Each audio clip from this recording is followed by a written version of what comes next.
So let's transition to Brendan. Brendan Phillips is on the ballot access committee for the Green Party of the United States, has also been working within the Howie Hawkins, Angela Walker campaign on that ballot access effort. And Brendan, can you use this time to kind of give us an update on where we're at with the kind of the big picture of ballot access and what Greens can do to support the Hawkins Walker campaign and getting on as many ballots as possible so that as many people as possible have the chance to vote Green in this year's general election. Yeah, I would be happy to. Hi, everyone. As you said, my name is Brendan Phillips. I serve as Howie's National Ballot Access Coordinator. I'm located in Utah. It's really good to see so many people on this call. I think I recognize most of you.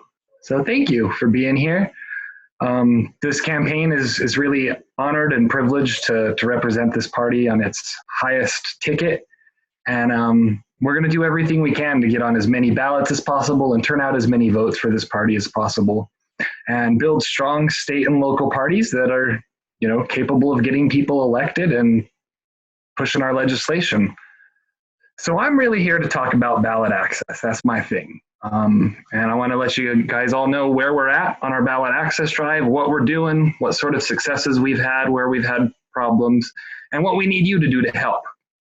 So as of this day, the Hawkins campaign will be on 31 state ballots. Now that number is ever changing and sometimes hard to keep up with. It can change every day. Some days it goes up, some days it goes down for various reasons. But as of right now, we are on 31 state ballots, and we expect that number to grow significantly over the next few weeks. We have petition efforts ongoing in a number of states, and I'm going to list those for you for the sake of being boring, I'm sorry. But right now, we are currently petitioning in Idaho, Arizona, Wyoming, North Dakota, Minnesota, Iowa, Kentucky, Tennessee, Virginia, Alabama, and Georgia. Now, some of these states' efforts are more organized than others, and some states are more likely to see success than others.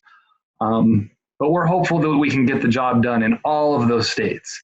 So if you're in one of those states, we really need your help. Time is really short. We're really in crunch time of ballot access now. The beginning of August, we saw like 8 to 10 deadlines come over just like a week. It was nuts. And it's not letting up. Between now and the beginning of September is really crunch time for ballot access. We still have thousands and thousands of signatures to collect all across the country, and we've only got a few weeks left to do it. So if you're in one of those states, we really need your help. We've only got a few weeks left. So, get in touch with someone in your state party, get in touch with me, make sure you get petition documents in your hand. I know it's a pandemic out there, and that's one of the big problems we face this year. Ballot access is already a very, very difficult thing to overcome. And this year, man, I'll tell you what, it's even worse. But we've made some strides in getting some relief and getting some electronic petitioning. And so, we have a potential to have a really good ballot access drive this year in spite of everything that's going on out there. Some of the big successes that we had in getting relief was getting electronic petitioning. We got electronic petitioning in New Jersey and in Maryland and in Minnesota. And that was really helpful in opening new avenues to collect petition signatures. It allowed us to email people directly with the link. It allowed us to text bank people, call people. It opened up a lot of new avenues. And it also kind of opened the door for us to perhaps pursue electronic collection as a full-term strategy in the future. So the states that have provided that relief, we're grateful, and it's worked out. It really helped us in states like New Jersey and Maryland get our petition drives done and get on the ballot in spite of being in the middle of a pandemic. Right now, there is an electronic petition circulating in Minnesota, and I would like to call on everyone to help circulate that petition. Minnesota does not have a lot of time left. We still need a lot of signatures there. And this is something that anyone can do. You can go find that electronic link online. If you happen to know anybody in Minnesota, please send it their way, ask them to sign it. You share it on your social media. Maybe you'll pick up some people, but we really need help promoting this Minnesota petition because time is short and we still need a lot of signatures. You can find that petition. Well, I don't have the link handy, but I will post it in the chat in a little bit. Another state that we kind of need help in, and this is different, is Oklahoma. Oklahoma is going to require us to pay a $35,000 filing fee to get on the ballot. Now, the campaign and the Green Party does have a lawsuit ongoing in the state of Oklahoma to challenge this filing fee and hopefully get it lowered. But as of right now, we anticipate that if we're going to get on the ballot in Oklahoma, we're going to have to pay $35,000 to do it. So this is a prime example of why fundraising and ballot access go hand in hand. Now, typically we fundraise to pay petitioners and stuff like that, but this is another thing where it's a solid number, it's a round number that we can fundraise off of, and if we can raise good money in this matching funds period, then we can get on the ballot in Oklahoma. So we need people to not just donate, but help us raise money, right? You know, ask your friends and family to donate, phone bank, text bank. Having financial resources and getting on the ballot really go hand in hand. And I would add, even more so this year, you know, in the past, we've had to use professional petitioning companies or we've had to pay petitioners to put us over the edge in some of those more difficult states. And in the past, you know, that could cost us $3 a signature up to $5 a signature. This year, under the circumstances of COVID, professional petitioning firms were quoting anywhere from $10 to $20 per signature. So fundraising this year is going to be really imperative because frankly, we can't really afford to pay a lot of these petition companies to do this work for us. So we're going to need a little extra money to help put us over the edge. So I encourage everyone to help fundraise, phone bank. It really helps our ballot access efforts to have some financial resources available, not just to like pay petition collectors, but in this environment, we've got to buy masks, we've got to buy hand sanitizer. We have to provide the materials that people need to do this safely because we don't just want people out there with no masks petitioning. We recognize there's a pandemic. So if you are out petitioning, it's of utmost importance to take all precautions regarding safety. We don't want to be going out there acting like we're flaunting the pandemic and that we're not concerned with people's safety. You have to mask up. You have to bring hand sanitizer. It's very, very important that you show that you're taking this pandemic seriously. But you can also stress that you're out there on the streets being forced to do this by state governments who have failed to provide relief in the face of COVID. Frankly, I feel it's criminal that they expect us to go out onto the streets and petition in a pandemic. State governments should have provided relief in the form of electronic collection or in reducing the signature requirements. Some of them did, but unfortunately, most of them didn't. So they forced us to send our volunteers out on the streets to do this. And you know, I think it's criminal, and I think our state legislators all need to be locked up. But I think we all agree on that, anyways. So right now we have court cases ongoing in the states of Nevada, Arizona, Montana, Oklahoma, and Indiana. Some of these court cases are related to like the requirements for ballot access, the signature requirement, the deadline. Some of these are appeals to the rejection of our petition signatures. Montana is a whole other story of its own that could take its own call, but we have a lawyer on the case there, hopeful to keep us on the ballot. I've already talked about the few ways you could help, obviously petitioning. But if you're not in a state that's petitioning, that doesn't mean you can't help. You can travel.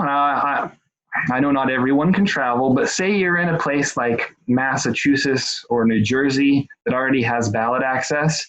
There are states in your region like Rhode Island or Virginia that could really use some help as we approach these deadlines. So if you have the ability to travel, you know, we can use as many people as we can to go to these states where we're still petitioning and help out. So check out the ballot access map, you know, see what's around you if you can. Please travel and help us. I'm actually leaving tomorrow morning to drive up to Idaho to go petition this weekend because we need help in Idaho. So that's one of the things we have to do.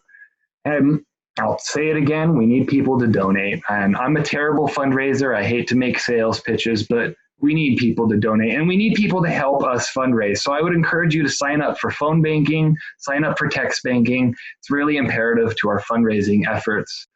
And fundraising efforts are what are going to get us on the ballot in as many states as we hope we can get on.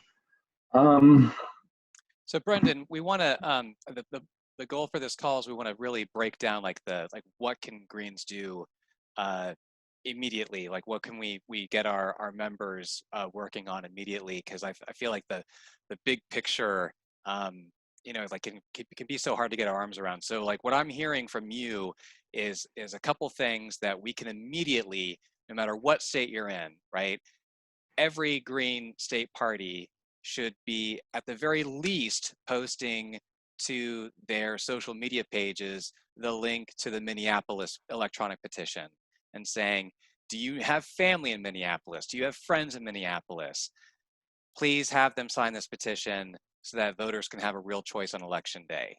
And I would even go further than that and to say that put it to your email list, include it in your next newsletter, that for all of your members, for all of your supporters who have friends and family or anyone that they know, that they need to post this to their own social media feeds. They need to circulate to their own email lists. Put that out there and make sure that they have the requisite, I said Minneapolis, I meant Minnesota, my mistake, Minnesota. Yes, the Minnesota petition that can be signed online. And that's the only current petition that can be signed online. Is that correct, Brendan? That's correct. Great. So then the other thing is that we can be fundraising across the country towards ballot access. And so you mentioned text banking and phone banking. Where on the website should people be going to sign up for that? And are you aware of any like upcoming orientation opportunities, or is that something that we could be of assistance with helping people with? Yeah, I can answer that. If you go to the howiehawkins.us website and you sign up to volunteer, there are some various boxes you can check. And if you select phone banking, it will sign you up for phone banking. And then you should receive a correspondence from our call center manager who will help get you set up for the phone banking campaigns where appropriate. And I'm happy you asked about what people can do. It made a fine segue into what I was about to say next. So thank you, Michael.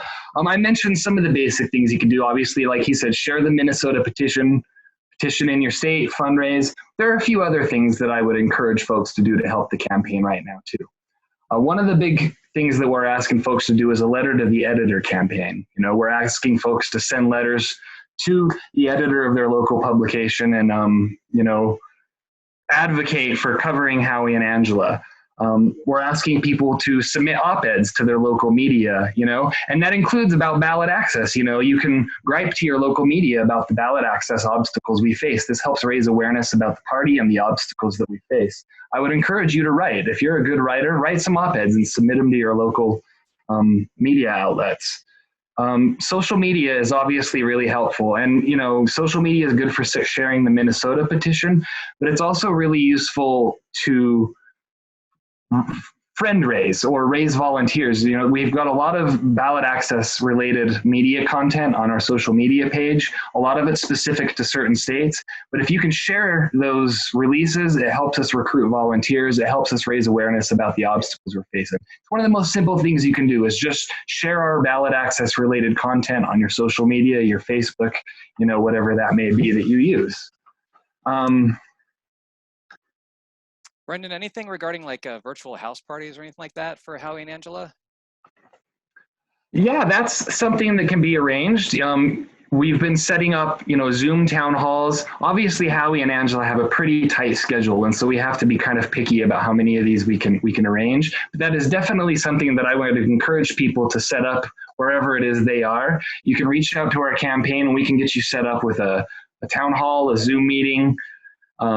It's a really helpful way to engage people with the campaign. And another thing that's great about this campaign is that it's accessible, and you can get FaceTime with our candidates, and it's a really good way to bring new people into the party and bring people into the campaign.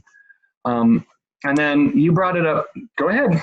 Well, one thing that occurs to me is Howie and Angela are doing these regular live streams, right, on at least a weekly basis, and so maybe even getting some some friends in your community together virtually to watch a live stream together. It's already happening, and then making a pitch to your friends after that, saying, "Okay, you heard from these amazing candidates.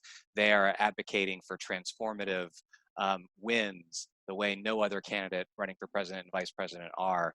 Will you kick in it to contribute towards this grassroots campaign?" Yeah, that's a great idea. And so people know these live streams are every Tuesday night at 8:30 p.m. Eastern. We do them every Tuesday. A lot of times we feature other green candidates. Howie recently had Ralph Nader on, which was amazing. And, he's had Aiden Hill on. So it's not just a good opportunity to learn about Howie and our campaign, but you can also get insights to other local races that are happening. So if you bring in some new people to watch these videos, it can really show, what our campaign's about and what sort of things we have to offer. And then one other thing I wanted to mention too is you alluded to it earlier, matching funds, which is enormous. We are qualified for matching funds through August 24th. So if there's ever a time to donate, I would encourage you to donate now. We need the donations for ballot access. And everything you donate up to $250 right now will be matched by the federal government. So this is the ideal time to donate, and we really need you to because it'll help us with our ballot access efforts. Let's see what else I got here. Go ahead. So in summary, I'm hearing everyone, all state parties, all caucuses should be circulating the Minnesota online petition. Everyone should be volunteering and signing up and circulating the volunteer link to get people possibly who are able to petition if they're either close to states. And actually, we had a couple questions about people who can or cannot sign petitions, and also some concerns about traveling to states. So regarding the Minnesota petition, Richard asks, has a friend visiting California from Minnesota. So they're not physically in Minnesota right now, but they reside in Minnesota. They won't be residing in Minnesota until after the election. Can this person sign the Minnesota petition online? As long as they're registered to vote in the state of Minnesota, yes. Perfect. Wonderful. Okay, great. And then Diane raises the point that she's near Virginia, but there are states that are on travel restriction lists, right? So if you're in New Jersey or in New York and you go to a state that is on a travel restriction that's affecting our tri-state area, make sure you plan to be able to quarantine when you get back. And if that's not an option for you, then you need to rethink whether you're able to do that. Brendan, are there any specific resources or any specific tips or possible trainings for folks around petitioning in this pandemic environment? You mentioned some important things about wearing a mask and having hand sanitizer, but anything that maybe people wouldn't necessarily think of on their own before they go out? Or is there a chance to maybe have a training with yourself or someone else in the ballot access team about okay, how do I present myself as a responsible petitioner in these pandemic circumstances? That's a great question. Recently, the campaign had a town hall. It was a ballot access town hall that kind of aimed to do this, about how to train people to petition safely, some tips on where to petition, advice on, what your opening should be. That video is not yet available for mass production, but it will be very shortly. It just required a little bit of editing. But once that video is made available, it will train you on all the basics of petitioning safely, how to make your opening, when to, shut it down, things like that. So I'll try to make that available as soon as I possibly can. Great. Thank you, Brendan. And we had another question from Gloria. Can any resident who is registered to vote in Minnesota sign the Minnesota petitions, or are there any other restrictions, like, for instance, if they've already signed for another candidate, etc.? Another great question. No, there are not. They can still sign even if they've signed another candidate's petition. Great. Okay. And then Holly also writes in to say that also check to make sure if your state has any restrictions on quarantining after you leave your state and return, regardless of what state that you go to. Every state, just like with our election system, every state has their own rules about how we're dealing with this pandemic. So make sure you're briefed on that before you do any traveling. Yeah. So if anyone has any questions for Brendan before we give him a chance for final thoughts, you can raise your hand virtually or just post your question to the chat. I did see that we did have someone with a hand up. Gilly, you had a hand up. Did you have a question about ballot access or anything else? Comrade DeBrouwer? No, no, I didn't have a question. I think I misunderstood the hand up. Yeah, I should, let me No take it down. problem. I don't know. No problem. I've Yeah. lowered your hand, and when you're ready with a question in the future, you'll be all set to go. So, okay, Brendan, final thoughts regarding the how we can all support the Hawkins Walker campaign. Yeah, for sure. One more thing I'm going to mention real quick is we're trying to get into these debates. We are circulating a petition to get into the debates. Please circulate that widely. Sign the petition, circulate it widely. We really want to put pressure on the debate commission to get access to the debates. Now, my final thoughts. Final thoughts. If you need more information about your state's requirements, you need to get petition documents, go to howiehawkins.us/ballot access. You should be able to get everything you need on there. There's petitioning guides that'll walk you through how to put your documents together, how to print them out. There's tips for how to circulate on there. You can get the deadlines, the requirements, all of that good stuff is on our website. So please go there, check it out. Donate, petition, phone bank, and build your local parties, because that's really the most important thing in all of this, is that we build a long and sustaining Green Party. So thanks everybody for hearing me out. I hope I didn't bore you too much. Much love, everybody. Not at all. Thank you so much, Brendan. And if I can ask you, just after you're off the hot seat here, if you can post links to all those stuff to the chat. I did post a few things as we went along, but the more links, the merrier. Also, there's some great tips on petitioning and pandemic conditions in the chat from Jay. So thank you for that, Jay, and keep your comments and questions coming. Thank you so much, Brendan. All right, so up next, we are going to talk about a really exciting opportunity to transform how people vote in the state of Massachusetts. It's been so amazing that we have ranked choice voting in Maine, and the way the Greens and as part of a broad coalition of people fought repeatedly to have ranked choice voting in Maine. We now have an opportunity to get ranked choice voting in the state of Massachusetts, and to help talk about what we across the country can do to support that initiative. We have two people from the Yes on 2 RCV campaign. We have Alex Arsenault and Shauna Hamilton to speak on that. Shauna, you are unmuted, so please do introduce yourself and the Yes on 2 campaign, and what can we do as the Green Party to get you get us all across the victory line on that issue in November. Thank you so much. Yeah, I'll just take a few minutes. I want to give Alex the chance to really to dive in a bit. But my name is Shauna Hamilton. I'm the Deputy Campaign Manager for Yes on 2 for ranked choice voting in Massachusetts.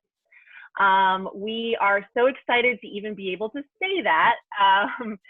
And we've been working on this for many years, and here we are. So I first and foremost want to just say how grateful I am for the Green Rainbow Party of Massachusetts.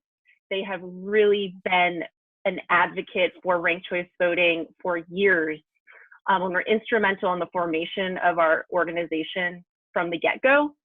And just really want to give a shout out to those folks. So I have been with the campaign since 2018, but the real campaign really kicked off last fall. So in Massachusetts, we have the privilege of being able to petition our government through a ballot initiative. We are very lucky to be able to do that, and we took full advantage of that. And so starting last fall, the Massachusetts requires through the Constitution that we go through 2 phases, 2 rounds of signature gathering. So through our first round of signature gathering last fall, We crushed the requirement of just over 80,000 signatures and certified 111,000 signatures. Our volunteers, that's how many, they actually submitted far more than that. That's how many we certified. And then we just recently finished our second round of signature gathering. The requirement was over 13,000. We brought our grand total of certified signatures to just under 129 certified signatures. So, you know, I like to brag about those numbers because we are entirely a grassroots, volunteer-driven effort. We have a very small staff, and we really have to give credit to the thousands of volunteers that not only put their time into gathering signatures in the fall in person, but also the second round of signatures in the midst of a pandemic and really made this happen. I will say, and I think this kind of follows what Brendan said earlier about how important it is to be able to have a government that allows you the ability to gather these signatures electronically. And we were able to do that in the second round. And we feel so fortunate. I will say, though, it took a lot of legal finagling. We had an amazing legal team. We had some Harvard law students that helped us out to petition the Secretary of the Commonwealth to allow us the ability to gather signatures electronically. It was a game changer. It was really exciting to be able to watch those signatures literally come in real time. It was fantastic. So really feel fortunate for that. So now we're embarking on our next phase of the campaign. I can't believe there's only 82 days until Election Day, not to mention people will actually start voting early, you know, in September. So we're really ramping up for that. Full on statewide voter education effort. Fortunately, what we know through polling is that when folks hear about ranked choice voting, they like it and they want it. So that's good. That just means that we need to get in front of as many people as possible. As you can imagine, Massachusetts, nothing is inexpensive. Media is not inexpensive. So we are all in on fundraising right now to raise the millions of dollars that we need to get on television, on radio, for print ads and all of that. But first and foremost, our group of volunteers and organizers are the ones that are really going to make that happen, as well as our partners like the Greens. And so that's just some historical context, but I'd love to kick it over to Alex Arsenault. Alex is our field director. He actually has worked on most of the ballot initiatives in Massachusetts in the last 10 years. And he also was worked on the campaign to bring ranked choice voting to Maine, making them the first state to do so for their statewide elections. He can elaborate on that, but I want to introduce Alex. Take it over. Hey folks, thank you, Shauna. Just a technical note there. I worked on the campaign to stop ranked choice voting from being repealed in Maine. But I didn't have the good fortune to be there for the very first campaign, but I was there for the second one, and now we're here for the third. Hey everyone, I'm Alex Arsenault, the field director for Yes on 2. I really appreciate you inviting us to come here and speak today, or tonight rather. We're going to get into how you all can help out with RCV, but first I want to make sure that we're all on the same page in terms of what ranked choice voting is. I'll give you a really quick description. Ranked choice voting is a system where instead of just voting for one candidate, you rank your candidates in order of preference, and no one wins with less than 50% support. If no one has 50% support in the first round of voting, the candidate with the least number of votes is eliminated, and everyone who voted for that candidate has their next choice counted. And that just repeats itself until someone wins with 50%. So we don't have situations where folks are getting elected with 30, 40% of the vote that don't actually represent the majority of American citizens. I really want to drill down as to why RCV is so important for the Green Party. Today, a lot of challenges that the Green Party faces is people saying things and making people afraid to vote green and run green. They say things like, don't vote green, it's a waste of your vote. They say things like, don't run green, it'll spoil the election and help the Republicans. And they say, don't vote green because they'll do the same thing. You know, the parties are always scaring people not to vote green because of wasting votes, splitting votes, where it's not the Green Party's fault that these complaints exist. It's the fault of the system that doesn't efficiently count people's opinions about elections and tabulates their votes in such a way that you create strategic voting where people vote for the candidate they dislike the least rather than the candidate that they like the most, lesser of two evils voting, and all kinds of stuff that's not really in the spirit of democracy. So under ranked choice voting, we can put these complaints to rest forever. People will finally be free to run and vote under the Green Party ticket and vote for the candidate that they like the most. People will be able to vote for who they want to win, not who they think will win. Voters all over America will be able to vote for the Green Party without the fear mongering of strategic voting and spoiled elections. And for the first time, we'll actually see how many people support the Green Party and Green Party candidates will be able to compete on a level playing field, fear of the fear mongering from the major parties. I got this quote here, which I liked a lot. Voters will be able to vote for the candidate they like the best, not who they dislike the least. And often that's the Green Party candidate. You are totally singing the heart song of our people, Alex. This is right up our alley. We are on this page. We love this page. I can see from the people in the chat that these are members of our national committee. These are state party officers. Great.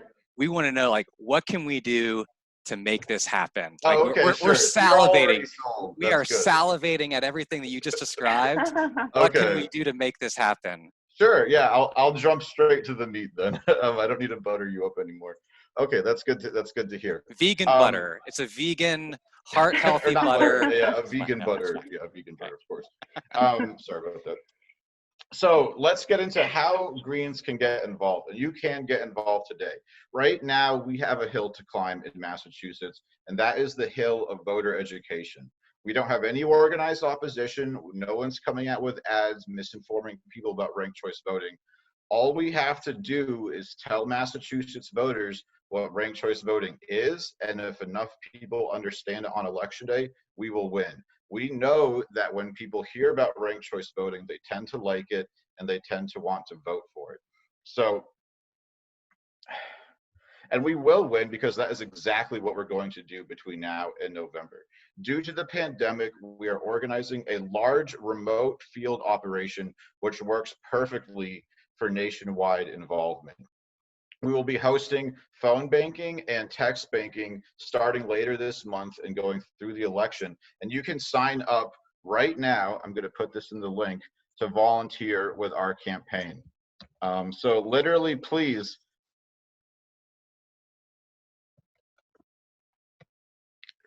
follow that link and sign up to volunteer.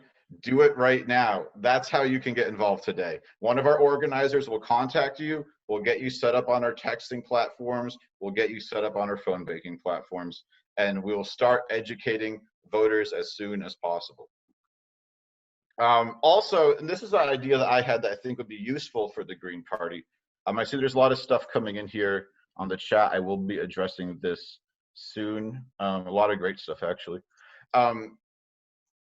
If I've envisioned this as a way that Greens all over America can help organize the activists in their state and their community to get involved with the Green Party and help with ranked choice voting at the same time.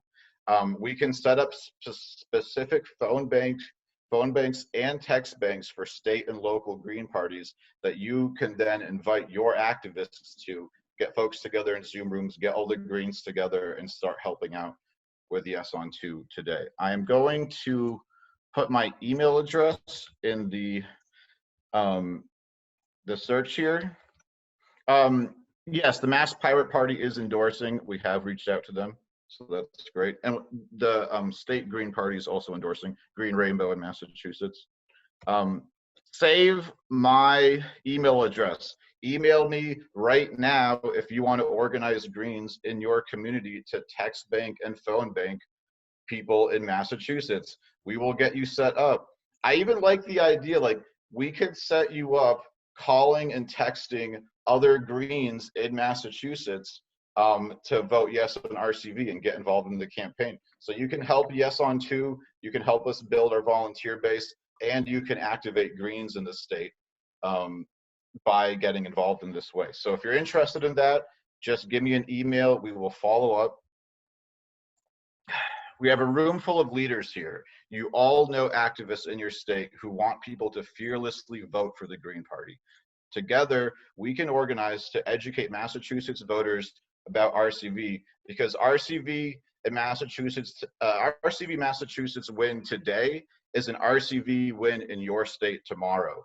Please help us fan the flames of this movement, and we will bring RCV to every corner of America together. And I really mean that. When we win this November, it's going to show the world that RCV isn't limited to any one state, that this is a movement that's going to roll across the country and transform the way we elect folks.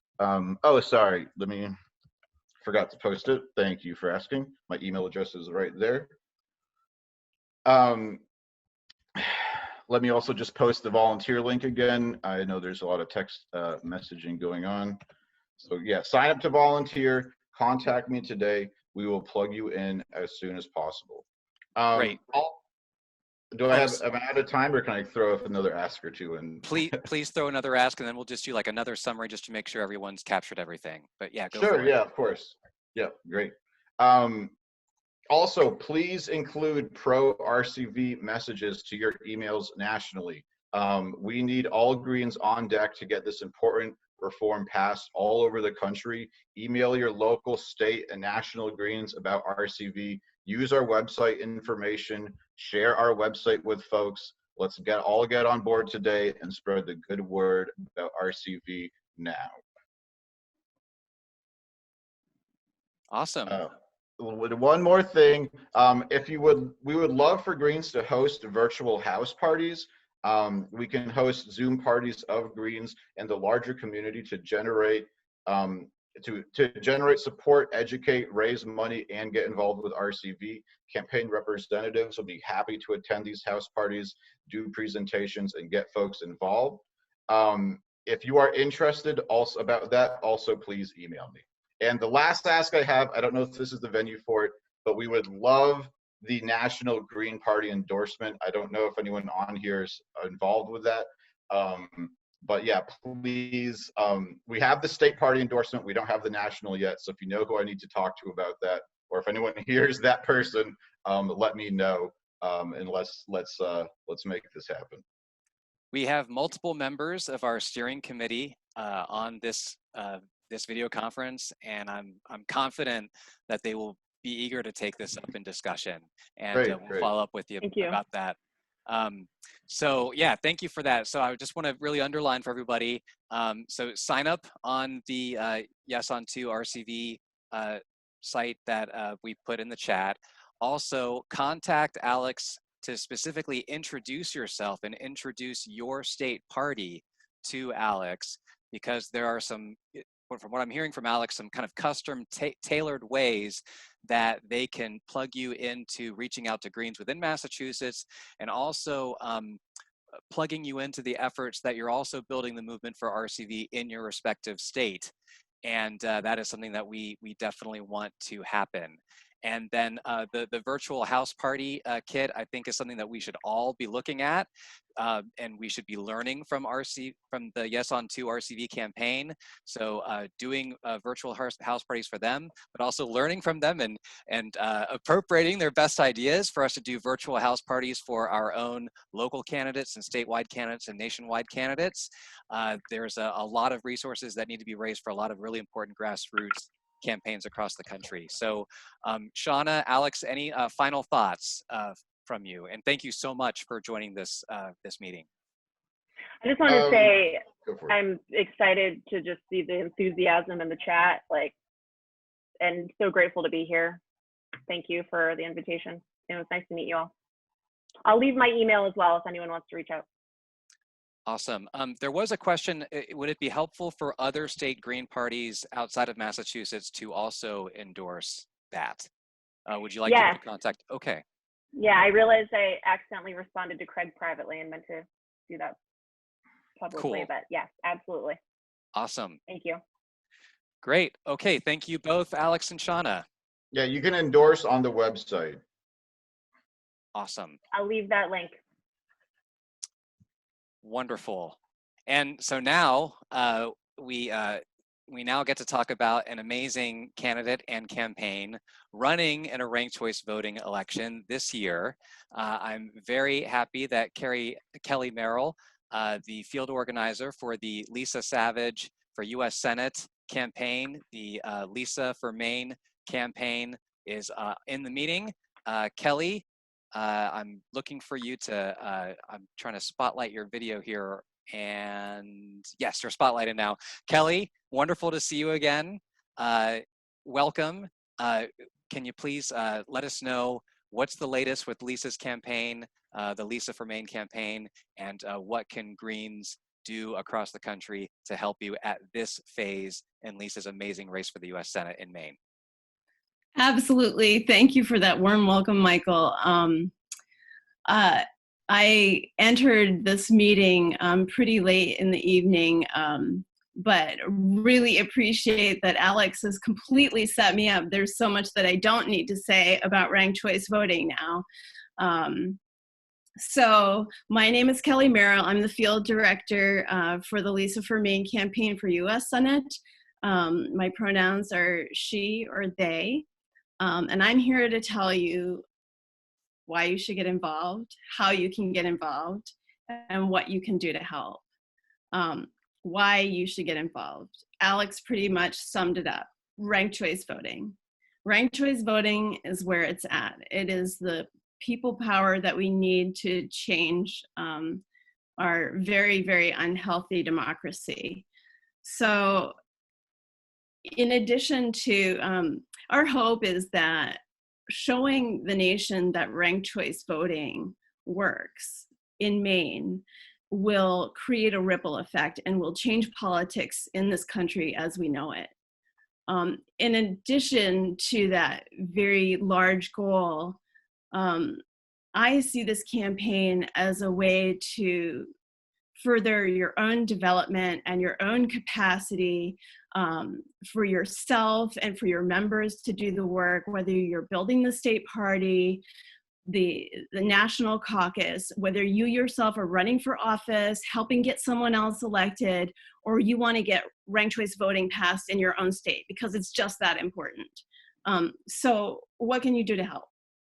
I'm going to send, I'll provide my email address, my phone number, a link to volunteer, all of those things. So I know that everybody in this group is incredibly busy. I know that. So whatever way you can help with this campaign, I see this campaign as one of the most important in the country for the reasons that we've already talked about with regard to ranked choice voting. You can donate money, you can donate data, you can help amplify our messaging on social media. Currently, we're most active on Facebook, Twitter, and Instagram, but we're expanding to LinkedIn, Reddit, and even TikTok. You yourself could volunteer. You could recommend members of your organizations to help with the campaign. And I would love to jump on a Zoom call and speak with your members and collaborate and figure out the best way that you can help this campaign and we can help each other.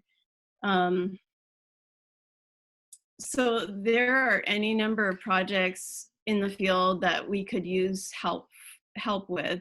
Kind of your regular components of the campaign, letters to the editor, phone banking, endorsements. fundraising, Zoom parties. I'm looking forward to checking out the resources that have been discussed tonight.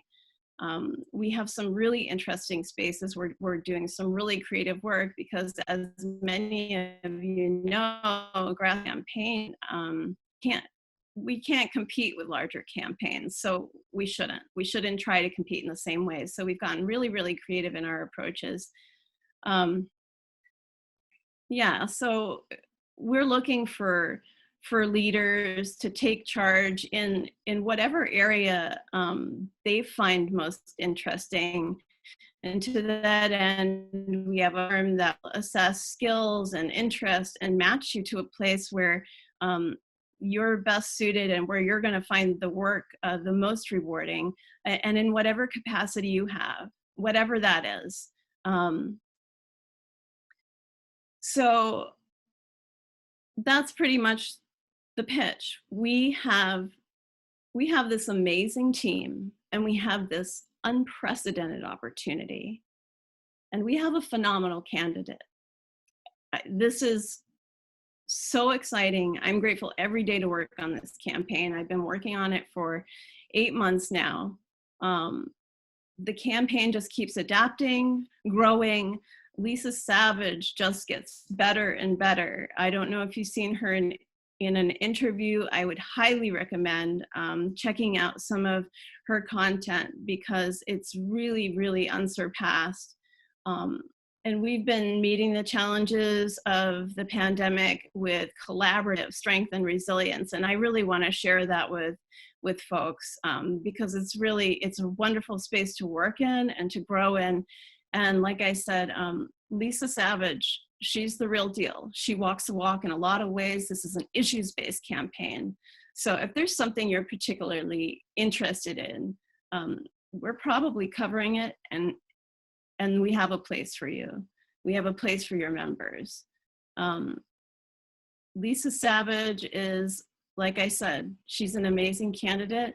And we are so fortunate in Maine for all the above reasons. And I would love to introduce her to you and let you talk to her yourself. Michael, do you think you could turn it over to Lisa? Thanks. Lisa, go ahead.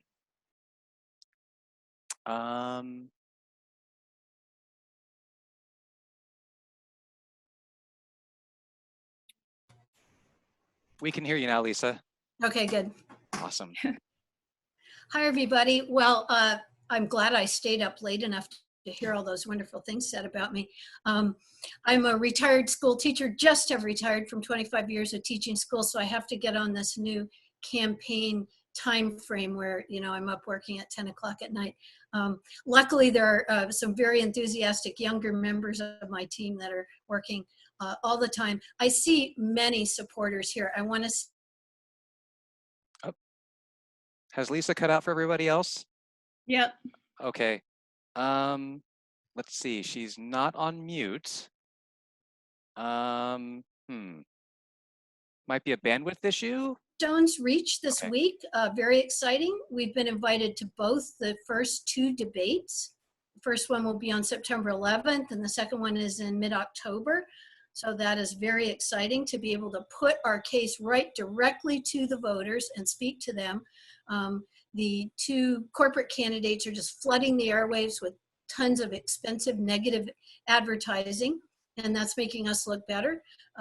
But of course, we do need to do some advertising, and we have done a little, and we hope to do a little more.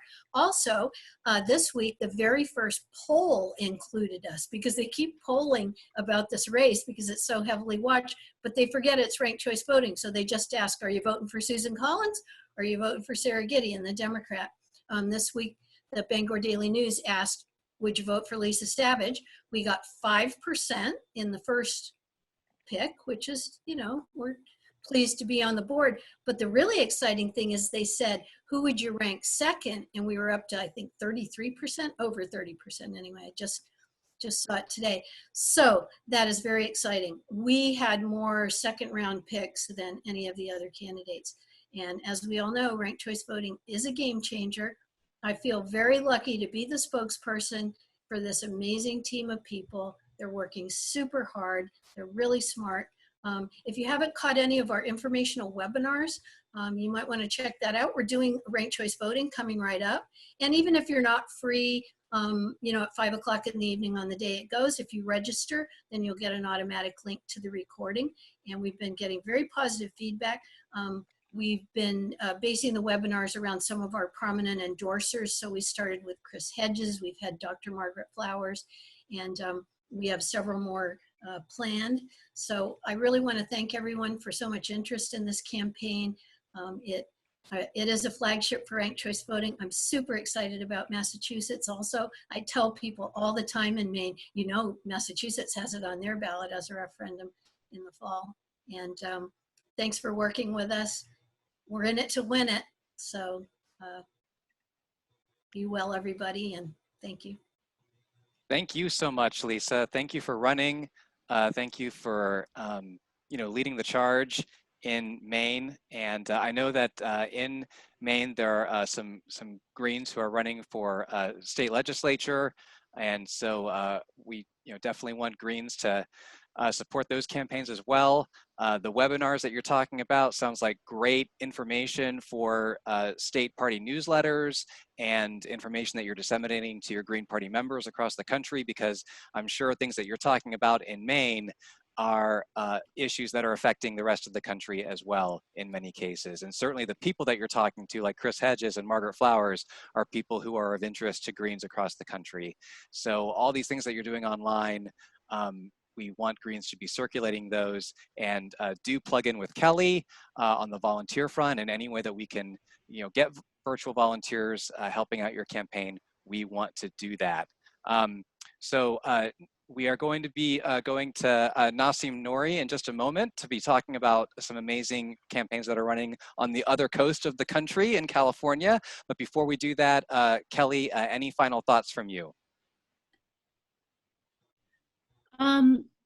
No, just thank you very much for the opportunity to be here and to talk about this amazing campaign. I'm super enthusiastic, and like I said, very, very grateful and blessed to be part of an issues-based campaign with so many people who are working so hard.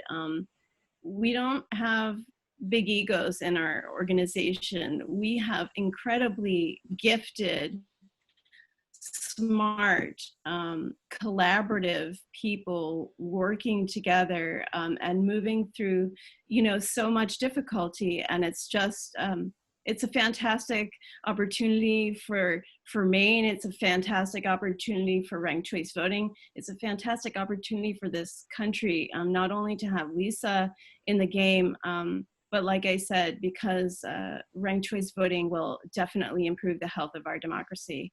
Thank you so much, everyone. Thank you very much, Michael, for inviting us to speak. It's been wonderful being here. You're very welcome. Everyone, please make sure that you get Kelly's contact information from the chat. Kelly, there was one question about the press contact for the campaign. If you can maybe message Mike Feinstein back through the Zoom chat about that. And I do see that Craig has a virtual hand up. Go ahead, Craig from New Jersey. Thanks, Michael. Thank you, Lisa. Thank you, Kelly. Quick question. Will you be switching some of the branding to try to emphasize ranking one?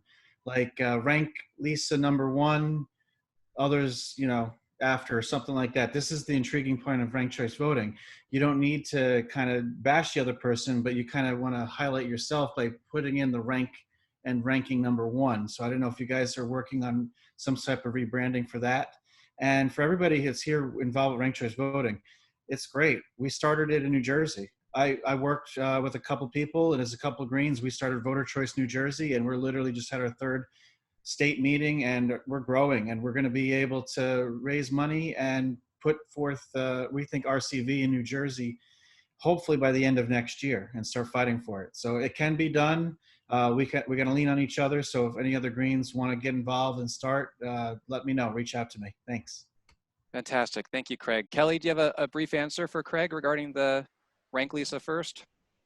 Well, Dave Schwab, our comms guy, he wrote it in the chat, and I think Lisa had her hand up for a moment too. Oh, our hashtag absolutely. is rank Lisa first. It's an education right in the hashtag, as well as Lisa's name. Get some visibility and recognition.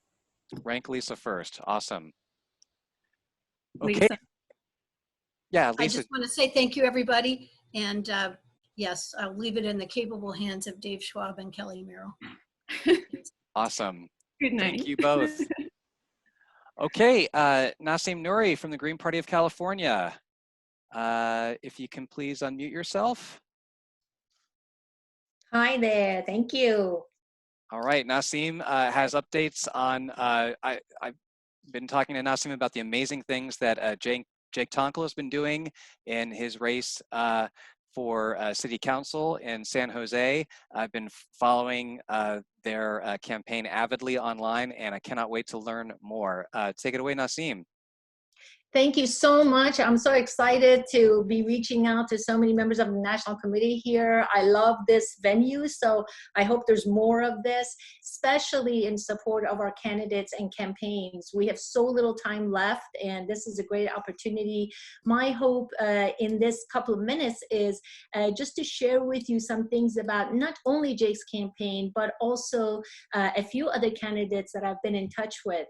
Currently, sorry, Michael, should I share my screen? I just wanted to show you some pictures and some information, and I'd love to share this with everybody, so I can probably send it to Michael. There's just information about some awesome candidates, and we're finding more and more in California. Great. I think you should be able to share your screen. Do you have a share screen button in your Zoom window? Okay, you're clear to share. All right. Okay, awesome.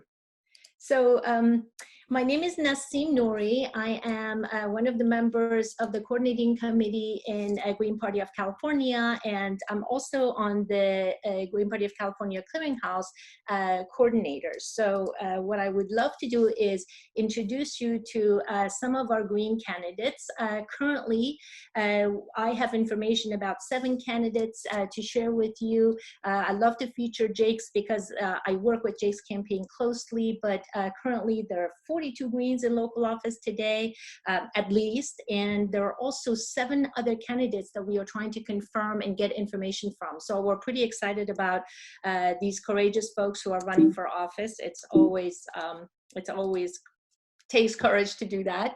I'll start with Jake Tonkel, and I love to give you some information about him. Again, a lot of this is for you. Maybe I can share that later so that you learn about all of the candidates that I'm going to talk about.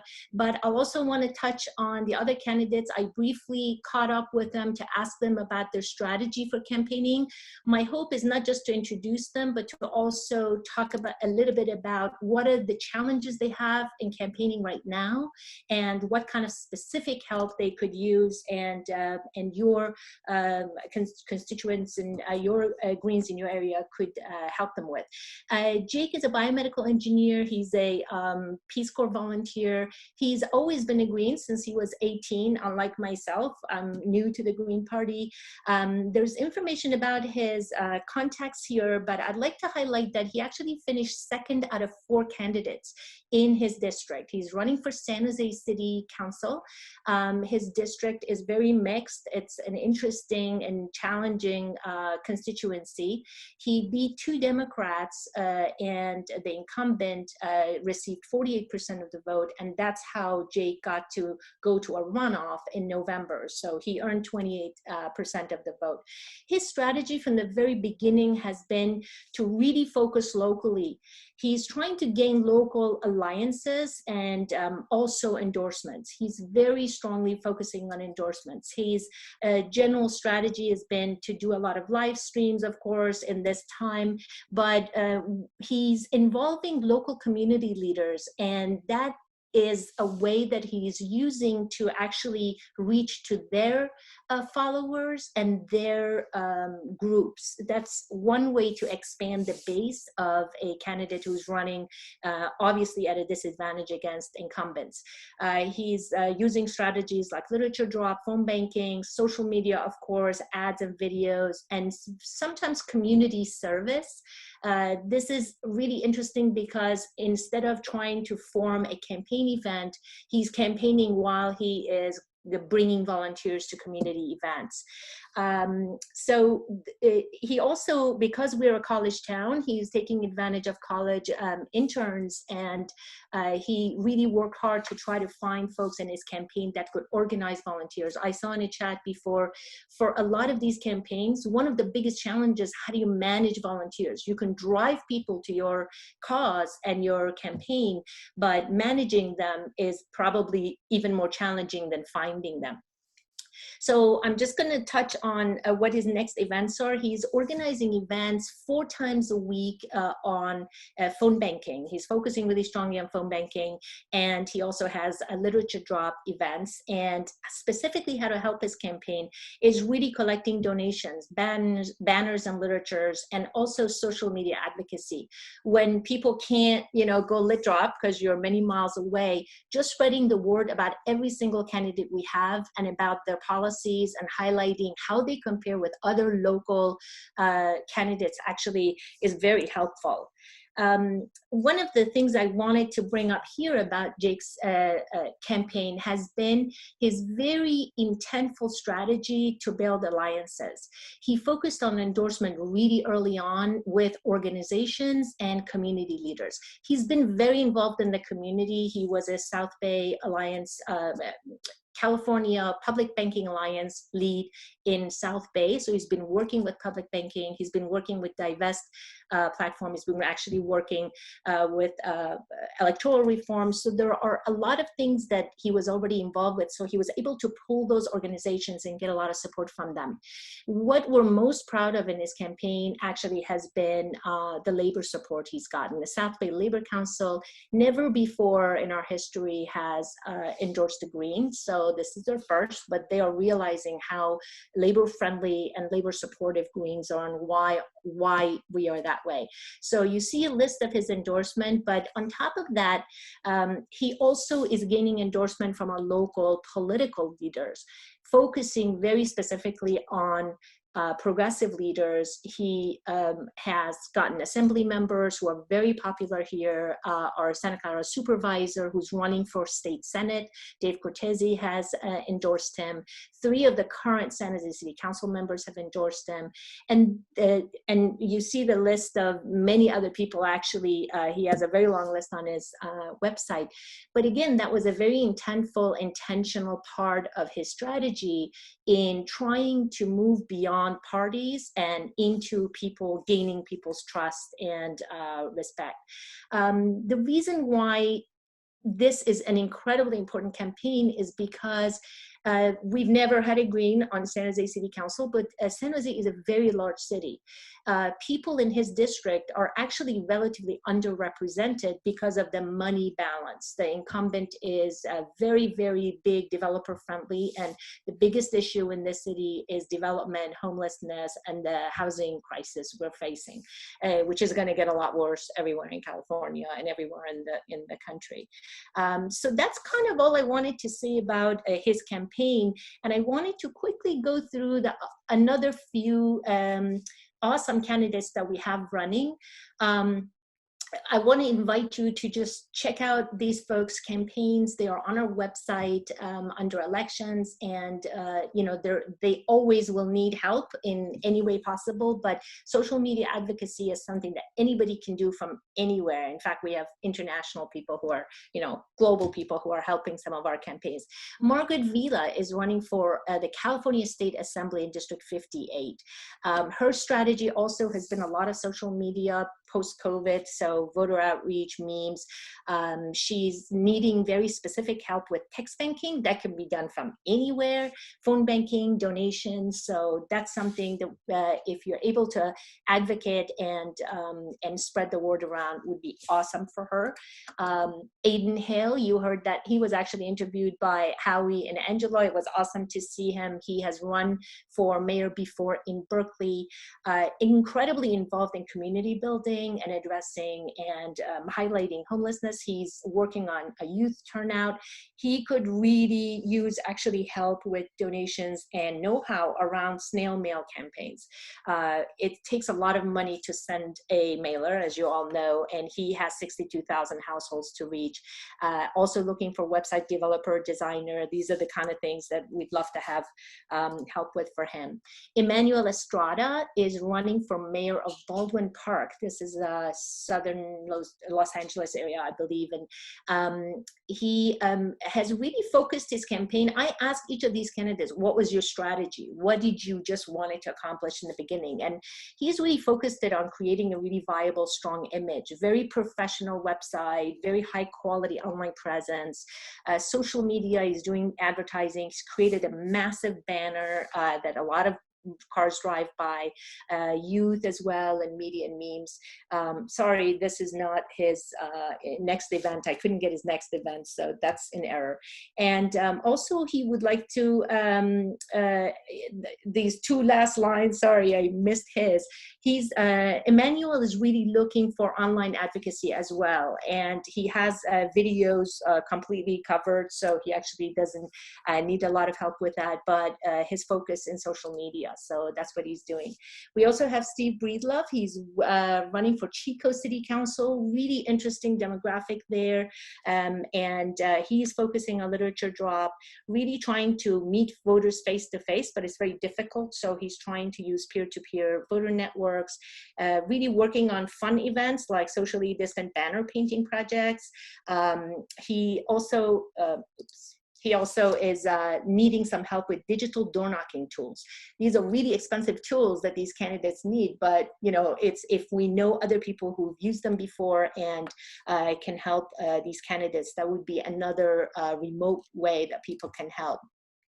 I just wanted to point out two other folks who are running. We don't have an active campaign with them, so I didn't get information from them, but we have another city council person who is an incumbent who's running in Butte County, Paul Patino, and also Jane Yalsberg, who's running for Water District. As I mentioned, there are 7 other people who are running, so we're pretty excited about them.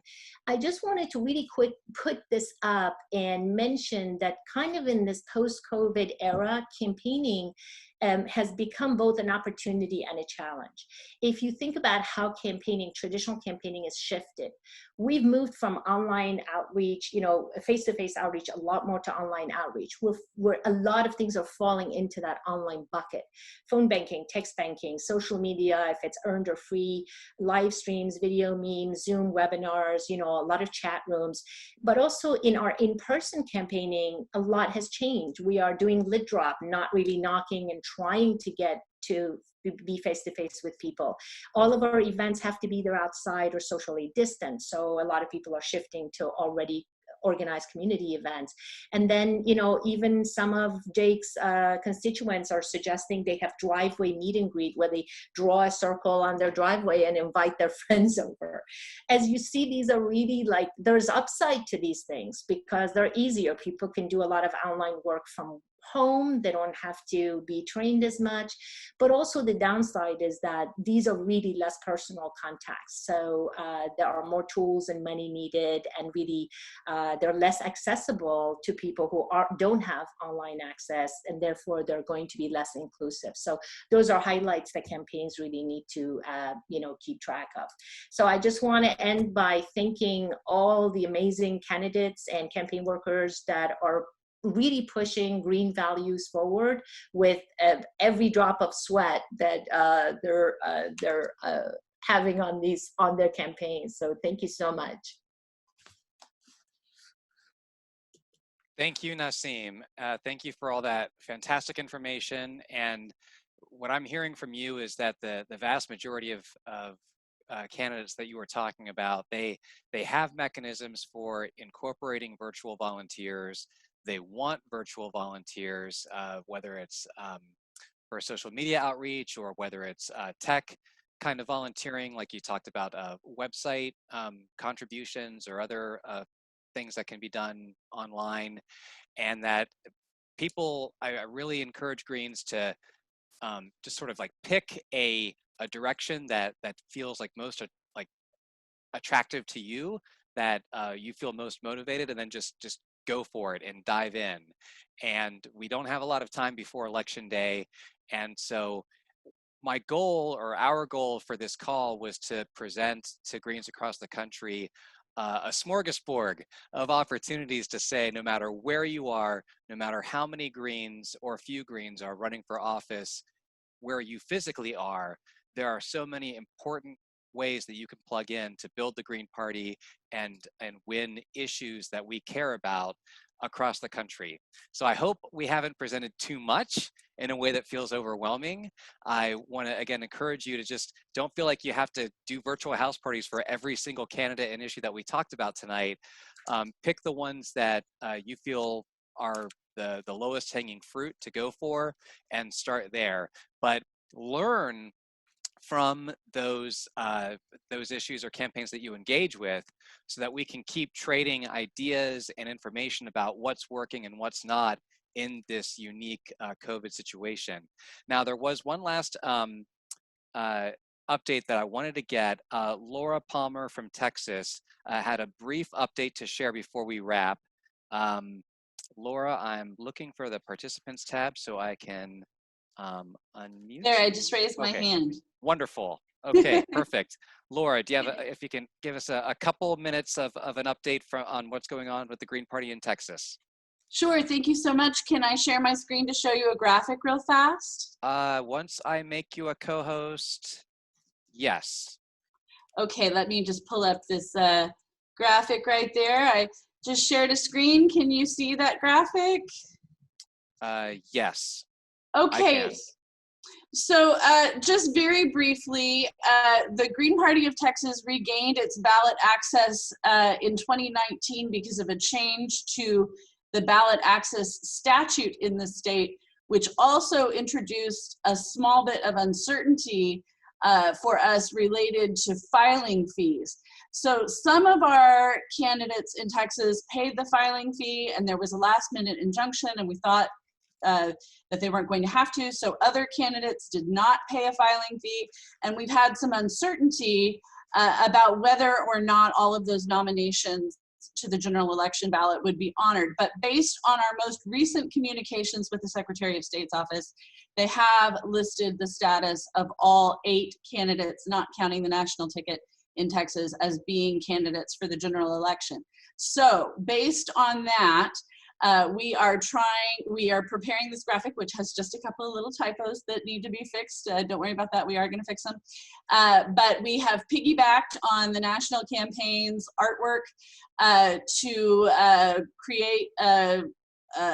try to create a public awareness campaign for social media, which the State Executive Committee for GPTX has allocated $500 as seed money to put behind to try to start to build some awareness that there are some Greens running in Texas, certainly our national ticket, but then the 3 in the statewide races, David B. Collins for Senate, Katja Grun for Railroad Commissioner, and Charles Waterbury for State Supreme Court.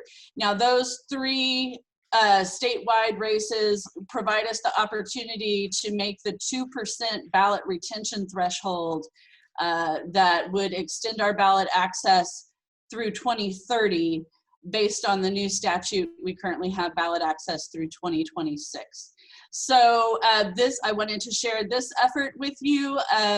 This graphic might also be turned into like the front of literature cards. Some people are talking about that, but this is a beginning. At least we're gonna get this up on Facebook and our other social media to try to highlight these 8. And the other idea that I am trying to get going across the state, everybody knows Texas is really huge. And there was a little bit of crosstalk in the chatter about the difficulty of activating volunteers, connecting them with each other across such a vast state, and getting them plugged in a way that's productive for them.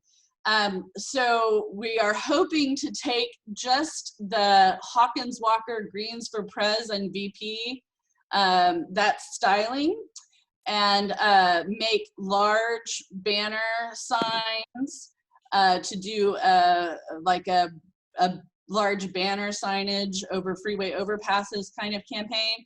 And we're thinking of doing that like to make it look cohesive and coordinated and sequential, like in series, like the President VP ticket, and then David B. Collins US Senate in the same, Green for US Senate in the same styling, you know, for all of our statewide candidates. And of course, in the smaller races, if they want to make a sign. So anyway, what I'm hoping to do, Laura, I'm going to have to ask you to wrap up. I will wrap it right now. Here's my suggestion for getting volunteers integrated, which is that we could have teams who could be like teams for this signage campaign. And that's what I'm suggesting, potentially at the national level. And we've included that on our volunteer initiatives page, as well as all the other wonderful suggestions about letters to the editor and phone banking and yard signs and stuff. So that's what I wanted to share. Thank you. I'm over. Bye-bye. One question. Wait, don't go. Don't go. No, Laura. I'm not leaving. I'm not okay. leaving. I'm just shutting up. Is that what you just shared, like with that, the template, like the design file of that template, is that something that the Green Party of Texas would be available to make to other states to help boost people along? The background, maybe. Honestly, graphic design is not my wheelhouse. I twisted my husband's arm into working on that, and he took the banner image from the national campaign, and he did do some kind of meticulous extending to get the area over the top of the heads. So you had to kind of fill out the yellow and green up there to have a place to put the Green Party of Texas logo and to just have more space. So, I mean, he could give that background, you know, and then with the space for the text, and then other states could just put their text over it. We could certainly do that. But we don't really have the capacity to serve graphic production for other states. No. Not that you would do it for other states, but you just hand over the file and then they would edit it however those states can, however they can figure out to edit it. Does that make sense? Yes. Yeah, awesome. Yeah, we can take out that Texas candidate information and just leave that space blank. And the Texas party logo, we can get rid of that and just give that background, which is basically just an extended version of what the campaign already has. Right.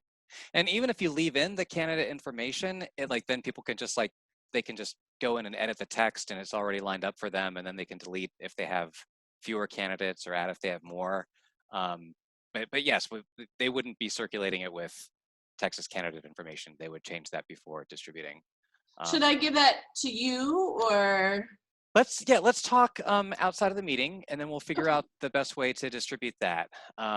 And we have everyone who registered for this meeting, right? We have their contact info, so we can circulate it that way for people who are interested. And then and we can build tools for circulating this kind of thing in a more systematic way as we go along. And I think there are a lot of campaigns and a lot of state party design work that people would benefit from building on, and again, keep that exchange going. So thank you so much, Laura. Nasim, I realize I really didn't give anyone a chance to ask you any questions, or if there's any questions that you wanted to address from the chat before we sign off. Did you have any other final thoughts or any questions you wanted to answer, Nasim Nouri from Green Party of California? I really didn't see any questions. I just appreciate you all. Is, if at all possible, to have a venue like this available so that we can get together and catch up on campaigns, it would be awesome. Thank you. Okay. Yeah, let's, I saw a couple comments to that effect in the chat, and yeah, that's something I think some people are really motivated to work on. So thank you everyone from all of the amazing campaigns who presented this evening. Thank you everyone for attending and for taking this information back to your state parties, to your caucuses, to your Green members. Thank you for your commitment to building this party during this really insane time where the solutions that the Green Party is presenting are more desperately needed than ever. And I look forward to seeing and hearing all of you very soon. Please do say goodbye in the chat or wave goodbye on camera. Thank you all so much. It's so wonderful that everyone attended, and everyone have a great rest of your evening. And I'm gonna save the chat Thank you, before I Michael. forget. Thank you, because there were so many great things. I'm gonna save this chat. All right, Yeah. chat is saved.